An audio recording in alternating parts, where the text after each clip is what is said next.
Feel the waves cut through me, hypnotized by the Yo, what's going on, everybody? My name is Ian and welcome back to the channel. If you guys are new here, please hit that subscribe button, turn on the notification bell, and let's get right into this Zill gameplay. I asked you guys if you wanted to see Quân or Zill today, and a lot of you said Zill, so here we are going to be playing him. A little bit of a late video, I guess you could say. I recorded this around, I don't know, March 25th or something like that, so this is a little bit late. Didn't really have much time, plus I don't know, I just didn't really ever get around to making it, but it's an amazing game. So of course I didn't really want to record another Zill gameplay because this one was just really nice, so we'll be going over this one. Of course the patch note hasn't hit yet, but not much has changed besides Dragon, and I guess in this match Varys, who actually gets first blood on that Omen there, so very nice. Anyways, after our jungle clear, you see that we go to mid, and we wait, of course, until that Tulin uses his mini dash on the wave, so we know that he can't escape from our ult, and as soon as we see him do that, then we instantly just jump and ult. I see a lot of people using jump, first skill, then ultimate. I don't like doing this combo, only because I feel like it gives them a lot of time to escape and flicker if they need to. So that's when I usually just go for second skill and then ultimate. I don't try to put the first skill in between both of those. As you can see here that we try to leash out the dragon. We can see the Thane in here, so we're just going to throw our first skill, instantly going to jump, but we don't get 3 stacks, so we need to use our ultimate to kill. Then we jump back onto the Darcy, are able to get 3 stacks on him. Joker, I throw my first skill in a way that it will hit the Joker as well. Then I jump to the Joker in a way that will give him 3 stacks. You could see that the angle and that was crazy with getting the Joker to 3 stacks, but we were able to manage that, so very well played. As soon as we do that, we start the dragon with my Hayate, but you can see that I do not have punish, and you can see that Joker air rocket coming out. Drags here 1 HP, and I am not able to secure it just because I don't have that punish. It just came up now, so not too great. Varys dies bot, so now they are 1-1 in the Slayer lane, and we just lost the dragon, which really sucks. Again, the Jinnar just dies to the Tulin. Sorry guys, I'm so thirsty. Anyways, yeah, you could see that I always talk about this. Jesus saint, drinking water a bit too fast there, but you can see that after that huge fight, I ended up using my punish somewhere in that fight. I'm not sure exactly where, but we did use it, and like I said, that's something I could do better as a player. Anyways, here we just see them fighting, so I'm instantly just going to jump onto them after our jungle clear. Nothing too special there. But yeah guys, you always want to really be saving your punish after a fight if there is a big objective coming up, such as there, where I should have just kept my punish, shouldn't have tried to use it anywhere, and we would have been able to secure that dragon very easily. Anyways, I'm going to leave that Varys there to take the tower by herself while I can go save a bit of time and start this sentinel, my bad. Anyways, our mid lane died, and we can see some fighting going on bot. The Tulin and the Omen are ganking my Varys. She falls actually, so I instantly jump onto this Tulin. I'm able to use my ultimate on him, but our first skill misses because he dashes away. Now I escape with like 1 HP, and this Omen's chasing me, so I just throw my first skill to give him a bit of slow, and he eventually backs off because he knows that I'll just throw my second skill on him too, get those 3 stacks, and might even be able to get a 2v1 double kill right there. So again, we're 5-0, but obviously it's not too much of a complete stomp because you can tell there's a lot of the video left, so there's a lot to cover here. Again, we're just going to be going back into our jungle. Guys, at this point, when you're so far ahead in a game, you know, 5-0, of course this is a huge lead for any jungler 5 minutes into the game. You want to be, one, fighting all the time, because when you're this far ahead in gold, just always be fighting. There's no reason not to. Don't just be playing too passive. You want to push your lead so hard. And guys, look at this again. No punish. I get my dragon stolen for the 2nd time. I think the gold is even at this point because of those 2 missed dragons by me. Very bad. Anyways, you can see the Mina falls at mid. Bot lane is getting pushed, and actually I'm not even sure what happened. I think the Hayate and the Omen actually traded links. So Hayate was bot along with Omen, and they actually traded under tower, so not much really to happen there. Anyways, we're just going to rotate back mid. We want to focus around the Abyssal, so we want to be going down there somewhat. I suspect that the blue is up here, and sure enough it is not actually, so we're just going to rotate back to mid. We can see the Stain. I'm going to wait for him to enter the bush, and actually I see the Darcy there. I'm able to land a full combo on him with the ult. I hit the tool in there with the 3 stacks. I jump onto the Thane to get 3 stacks as well, but the Joker rotates down from top lane and ends up killing us.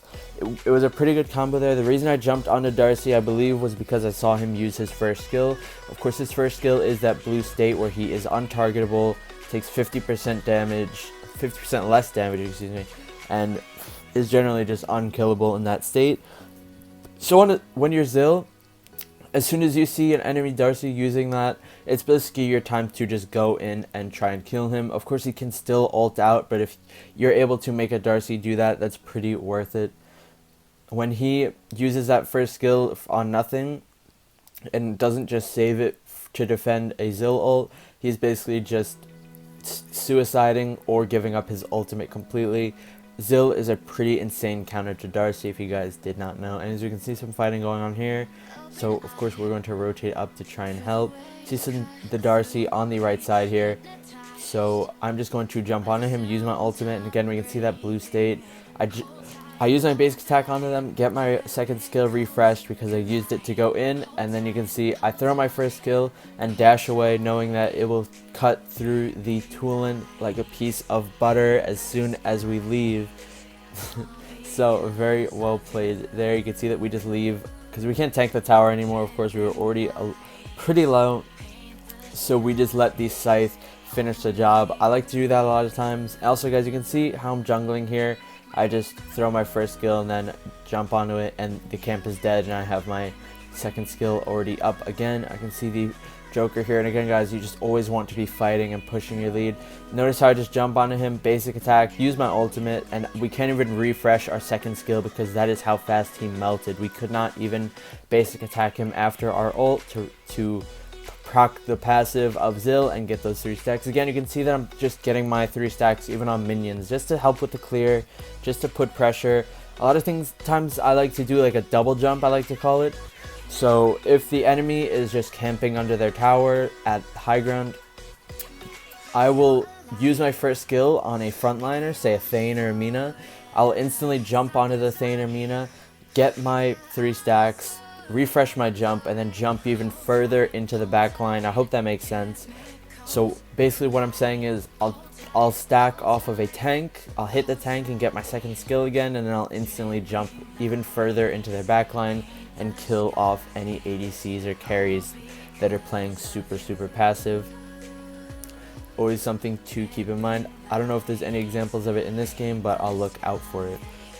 And we're able to just rotate bot and pick up a finished kill onto that Omen there, guys. We're 11-1, but the kills are still 17-4 in this match, which kind of tells you what the score would be if I wasn't in this game doing some work. Again, just jumping onto this Joker, we leave because we don't have our second skill anymore, so we just need to run away. I didn't even use my first skill. I just walked away to get out of tower aggro. But like I said, guys, when you are this far ahead on any assassin, on any ADC, you just always want to be fighting, because you will be dealing so much damage at that point, more than they're ready to deal with. So it's always good to be looking for fights when you are just this far ahead. That is just something to keep in mind. Again here, as soon as I see this tool, and I just jump and ult, and he is dead. Super aggressive plays here, but obviously they are working out for us. As soon as I see anyone, I'm just jumping onto them and they are falling apart. There are a few more combos later in the video though that I will be going over, and as you can see, the Darcy uses his first skill there. I can't capitalize on that because I don't have my ultimate anymore. See this blue buff here, so I'm just going to take that. And again, I'm looking for this Darcy. He doesn't use his first skill, so I'm not going to jump onto him. And right there we can see he uses his first skill, so of course we're going to take that opportunity, jump in, and he has to ultimate out like I was saying. I was going to use my first skill to try and finish it off, but he was out of range. But again, guys, that's what these Darcys have to do when faced with something like that. They have to ult away or just die pretty much. That was his only options there. We're just positioning around here, looking to go in. Our ult is up. We are able to stack off of this thing, and actually we get our 3 stacks. We use our ultimate on it to kill. We're able to get 3 stacks again by jumping in onto that Darcy. We hit him. We get it refreshed, guys. So clean. You can see that we got the 3 stacks onto Darcy, so we weren't really afraid to go in there. And then as soon as we basic stacked Darcy, we just flew out of under the away from the tower aggro, and we were able to escape perfectly fine. So many combos to do with Zill. Again here, as soon as I see them, I'm just going to use my ultimate. Try to combo there, but actually I missed. But it doesn't even matter. We were still able to pick up the kill. And I see the dragons here while they are all wiped. So of course, perfect opportunity to just go and take this free dragon. If anyone tries to contest, I could just jump onto them or back off. My teams are on mid, so of course I don't even think they're going to contest this. It's just we are way too far ahead for them to deal with. I'm about half HP right now, so I need to be lifestealing off something. That is my goal right now. I see this camp right here, so of course I just want to be lifestealing off that. We're almost at full again at this point. Ray's Blessing is so good on Zill. Again here, I just use my ultimate, not really caring. I actually missed my jump completely there, and we actually died. That was pretty sad play by us. We missed our second skill over the wall, and we ended up still being inside their core, and we didn't even kill anybody there. So we just completely wasted the Abyssal buff, but still pretty good game where we are 16-2. We're going to be up in 20 seconds.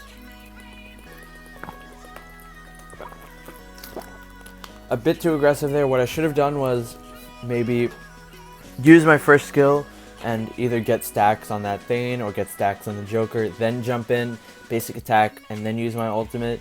This late into the game, I shouldn't really be using ultimate by itself because maybe it won't deal enough damage. Again, guys, only use your ultimate alone like this when you are this far ahead. Generally, you really want to be comboing it with other skills also. Like, I wouldn't just normally just jump up to somebody and ult them unless I know that it's the only person around pretty much and it's an ADC or something.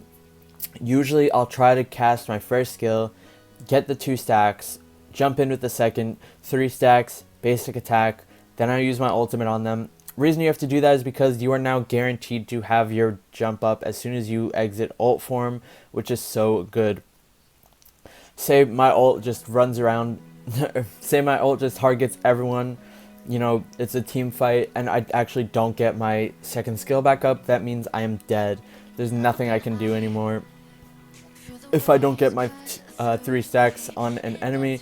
Anyways, guys, we're just ending here. We don't really care about dying because we do have a revive item in our build as the last item after Ray's Blessing. So we really were just tanking tower there. We just jumped in to finish it. Of course, when you're on towers too with Zill, you can just spam your first skill to get the procced passive of Loki's Curse and Apocalypse, because after any skill you use with those 2 items, you deal extra magic damage. And look at that, guys, 40% damage dealt, 25% taken, super clean game with the Zill Micro. Easily one of the best junglers in the meta right now. Anyways, I hope you all enjoyed, and I will see you all in tomorrow's video. Peace out, everyone.